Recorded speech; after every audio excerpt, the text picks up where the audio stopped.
Siapa ketua kelas? Izati, Ibu. Silakan Izati, dipimpin doanya. Sebelum kita mulai kegiatan ini, alhamdulillah baik kita berdoa terlebih dahulu. Berdoa dimulai. Bismillahirrahmanirrahim. Rabbi shrah li sadri wa yassir li amri wahlul 'uqdatam min lisani yafqahu qawli. Amin. Oke anak-anak, berjumpa lagi ya di kelas kita pada minggu ini. Setelah minggu lalu kita juga berjumpa kan di kegiatan yang sama kan, dunia klasikal. Iya, Ibu. Nah, jadi anak-anak sama seperti minggu lalu, kita pada minggu ini juga akan melaksanakan bimbingan klasikal dengan tema Brave, berani lawan bullying. Mengenali, mengatasi dan mencegah. Oke anak-anak. Nah, sebelum kita masuk lebih dalam nih ke dalam materi tentang berani lawan bullying ini, dari anak-anak ada yang tahu nggak sih bullying itu apa? Bullying itu perundungan di mana tindakan menghina, menyakiti atau pokoknya menyakiti orang lain. Ya, benar sekali Zeni, tepat sekali jawabannya. Terus silakan ada ini bagaimana? Menindas itu. Menindas. Oke, bagus. Ibu apresiasi ya keberanian kalian untuk menjawab pertanyaan Ibu. Dari ujung sebelah sana ada yang mau jawab? Silakan Dinda.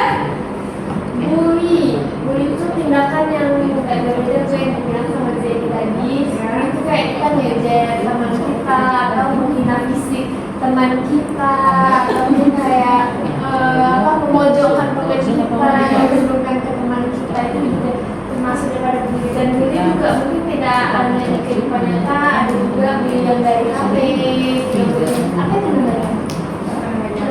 Cyberbullying. Jadi ada juga yang bully mungkin misalnya kalau dari HP kayak misalnya teman saya nih posting foto, saya komen jelek kali, itu mungkin udah termasuk bully, tapi itu termasuk dengan menyakitin hatinya. Oke, tepat sekali ya jawaban dari Dinda tadi. Nah, kita lanjut. Jadi apa itu bullying anak-anak? Bullying adalah perilaku agresif yang dilakukan berulang kali oleh satu individu atau kelompok terhadap individu atau kelompok lain yang dianggap lemah. Nah, tujuan dari orang lain melakukan bullying ini tidak lain dan tidak bukan adalah untuk merendahkan korbannya. Nah, selanjutnya sebelum kita lanjut ke slide PPT berikutnya, anak-anak Ibu di sini ada yang pernah dibully nggak sih? Pernah. Silakan kita dengarkan cerita dari Izati dulu. Bagaimana Izati ceritanya? Dulu pas di SMP bukan, sering diejek.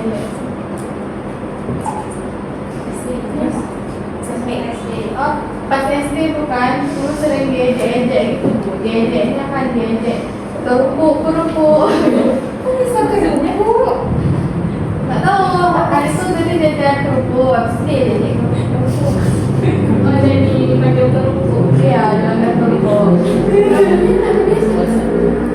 Jadi kerupuk. Pasti perasaan Zati pada saat itu sedih sekali ya. Jadi sekali Bu, mencoba melawan tapi dia tetap memukul Zati. Nah, oke Zati, Ibu harap semoga perasaan sedih Zati itu sudah sembuh ya, sudah sembuh lekang oleh waktu gitu. Oke, nah lanjut, kita akan masuk dengan materi jenis-jenis bullying.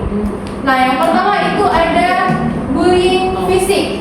Bullying fisik ini dia lebih berfokus kepada perilaku memukul, mendorong, menendang atau menyakiti fisik korban. Terus yang kedua, bullying verbal. Bullying verbal ini dia itu lebih ke mengejek, menghina, dan memberikan julukan-julukan seperti yang Zati ceritakan tadi. Apa Zati? Zati kerupuk ya katanya. Itu termasuknya ke bullying verbal ya. Itu tidak dibenarkan ya anak-anak, tidak boleh.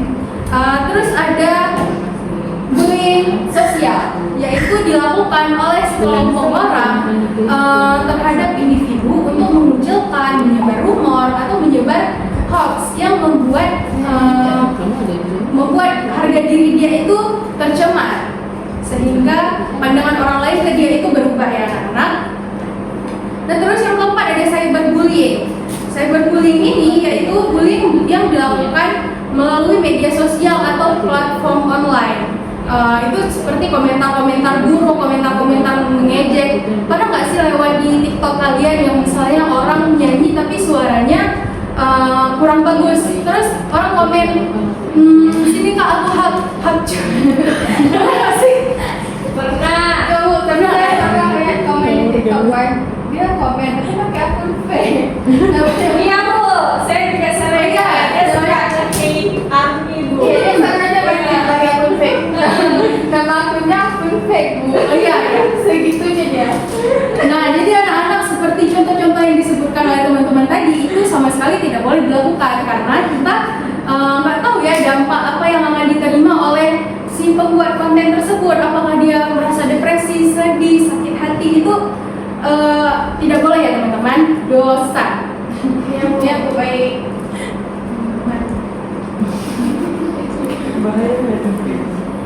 Oke, selanjutnya ada dampak bullying. Nah, dampak bullying yang pertama yaitu ada isolasi sosial.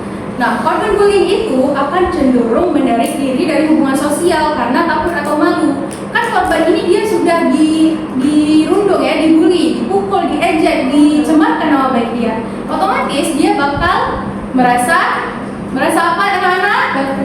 Merasa terpuruk. Benar jadi. Dia merasa sedih. Pintar. Nah, selanjutnya prestasi akademik menurun. Korban bullying akan sering merasa terganggu dan sulit berkonsentrasi di kelas. Kenapa? Karena korban yang dibully oleh teman-temannya ini, oleh lingkungannya ini, yang diisolasi oleh lingkungannya ini, pikiran dia tuh bakal kacau. Ini aku bakal dipukul lagi nggak ya? Ini aku bakal diejek lagi nggak ya? Jadi otomatis dia nggak akan fokus belajar dan prestasi akademiknya menurun. Nah, selanjutnya masalah psikologis. Korban bullying bisa saja mengalami masalah psikologis seperti kecemasan, depresi, atau penurunan kepercayaan diri. Terus ada masalah kesehatan fisik. Rasa sakit fisik akibat bullying atau gejala psikomatik seperti sakit kepala atau insomnia ini sering sekali muncul ya pada korban bullying, sehingga perilaku tersebut sangat tidak boleh dilakukan kepada teman-teman kita. Dapat dipahami anak-anak semua? Dapat ibu.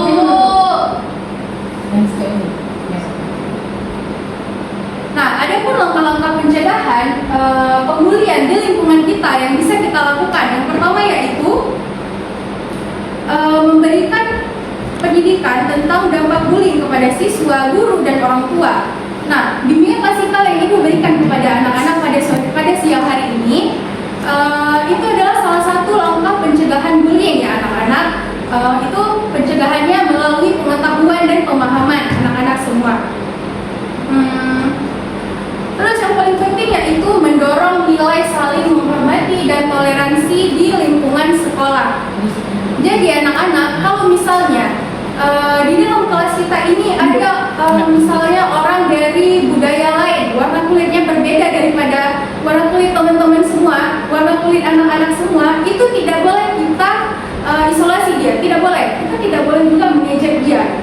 Dapat dipahami anak-anak? Dapat ibu. Oke, sebelum kita lanjut ke tugas kelompok, apakah anak-anak ibu mau bertanya? Ada yang mau ditanyakan? Iya, ada sama. Mau ibu. Silakan, sini. Kok bisa saya pengen curhat? Boleh bu? Boleh. Curhat tentang apa? Gina, Tentang dibully. Tentang dibully. beda nggak mau balik. Boleh ya, misalnya korban, Sana ya? misalnya Zeni ingin curhat, misalnya Zeni itu dibully, Zeni boleh langsung Sana. datang ke ruang BK. Zeni boleh bertemu dengan ibu, boleh bertemu dengan guru BK lainnya. Nah, lanjut anak-anak, di sini ada satu kasus. Silakan, siapa mau membacakan? Saya Bu. Saya Bu. Kita pilih Izaki ya, Izaki lagi dulu. Kasih Bu. Setengah-setengah. Jadi kasusnya itu adalah Randy adalah siswa baru yang pendiam dan sangat Randy adalah siswa baru yang pendiam dan sangat mahir dalam desain grafis. Di kelas ada geng bernama The Winners yang dipimpin oleh Dion. Dion sering mengejek gaya berpakaian Randy yang dianggap cupu. Suatu hari Dion diam-diam memotret Randy yang sedang makan sendirian di pojok kantin, lalu mengedit foto tersebut dengan tulisan ejekan yang kasar dan menyebarkan di grup WhatsApp kelas yang tidak ada bunyinya. Anggota geng Dion, yaitu Maya dan Rio, ikut memberikan stiker tertawa dan komentar lucu yang memojokkan si Randy. Siswa lain di kelas melihat pesan tersebut. Ada yang merasa kasihan tapi takut menegur Dion karena dia ini anak populer. Ada yang hanya baca saja dan ada yang ikut tertawa meski tidak berkomentar.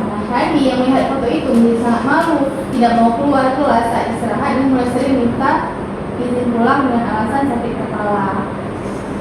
Oke, terima kasih Izaki karena telah membantu Ibu membacakan kasus di depan. Nah, anak-anak, kasus di depan ini perlu kita selesaikan. Nah, tapi Ibu tidak memberikan kasus ini untuk diselesaikan oleh satu kelompok. Namun, Ibu akan membagikan bagian-bagian tertentu kepada kelompok masing-masing untuk diselesaikan. Nanti di akhir, Ibu akan minta perwakilan dari kelompok 1, kelompok 2, kelompok 3 untuk membacakan hasil dari diskusi kelompok tadi. Dapat dipahami anak-anak?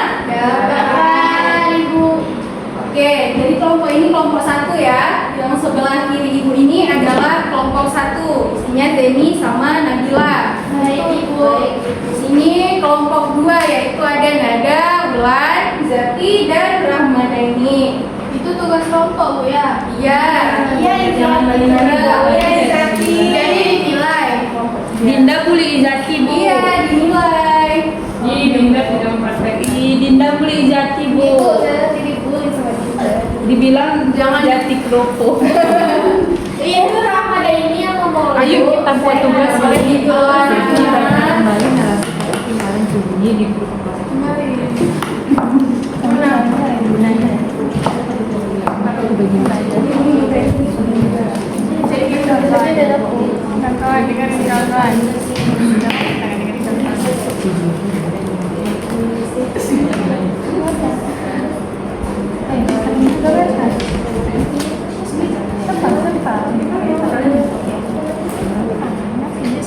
Paham?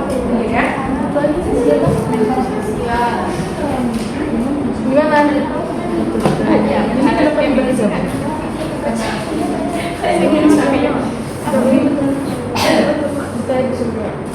Nanti kan presentasi ini. Ya, kalian takutnya ya, biar paham kan? Paham, Bu.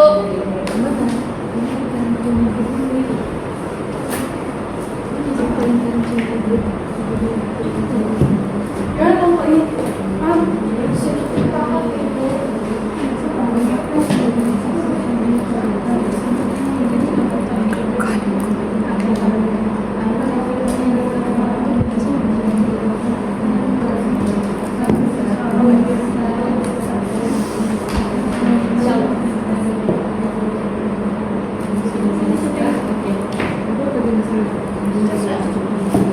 Gimana, udah siap? Bentar, Bu. Sudah, Bu, sudah. Pergi. Kelompok 1 gimana sih? Udah siap, Bu? Kelompok 3 udah siap? Udah, Ibu. Udah, Bu. Kami mau jawab kelompok kami. Nada yang satu.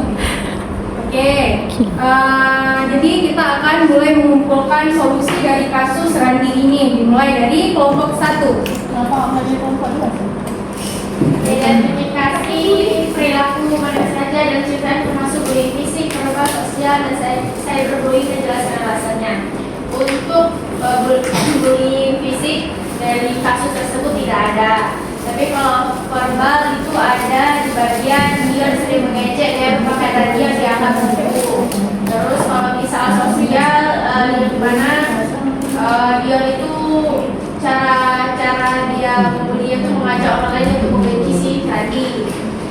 cyberbullying, dia diam-diam memotret laki yang sedang makan sedang di pojok, lalu mengedit foto tersebut dengan tulisan ejekan yang tak sadar dibaca di grup WhatsApp yang tidak ada gurunya, dan itu termasuk cyberbullying, Bu. Udah, Ibu. Oke, bagus sekali kelompok 2. Kelompok 1. Lanjut kelompok 2.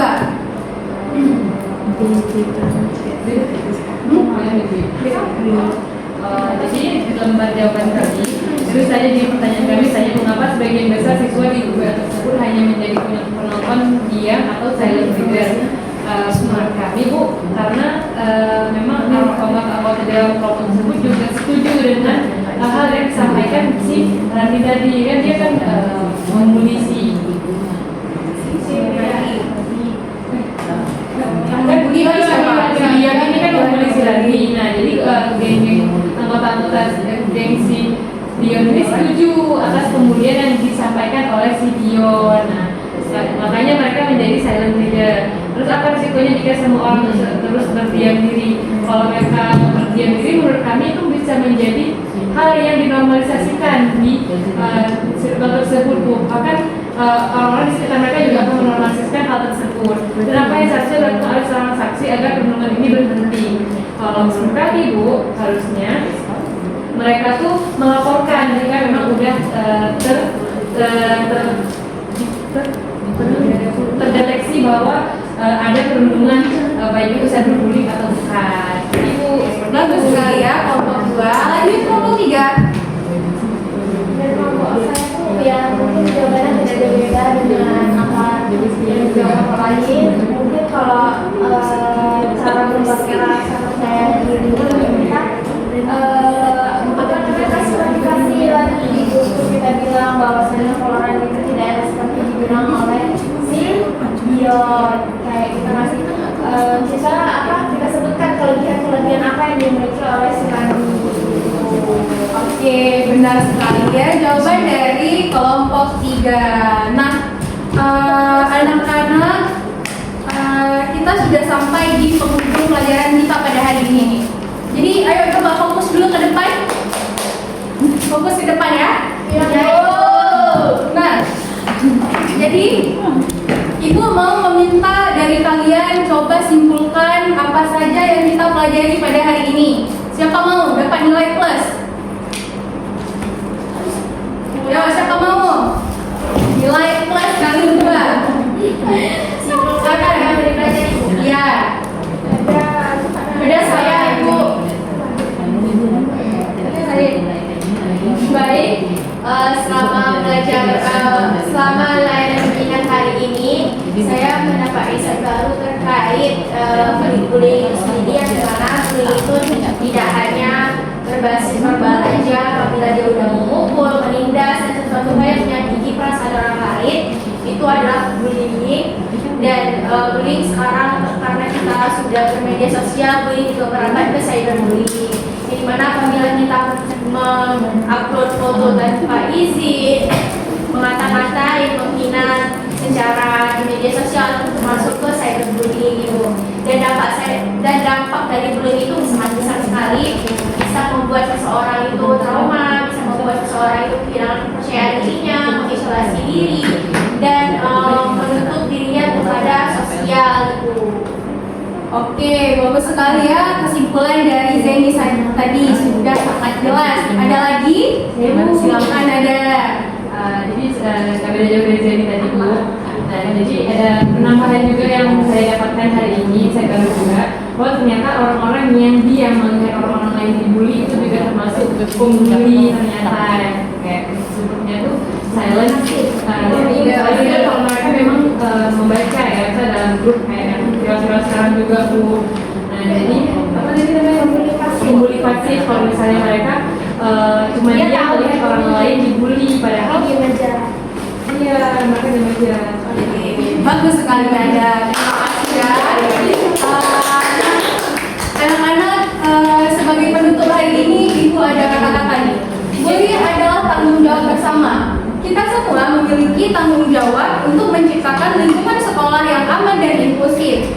Setiap tindakan bullying harus segera ditindaklanjuti, dan kita terus mendidik peserta didik tentang pentingnya saling menghormati. Jadi anak-anak, Kalau misalnya kedepannya anak-anak melihat ada tindakan bullying itu tolong segera dilaporkan ya, karena itu sangat berdampak buruk bagi korban.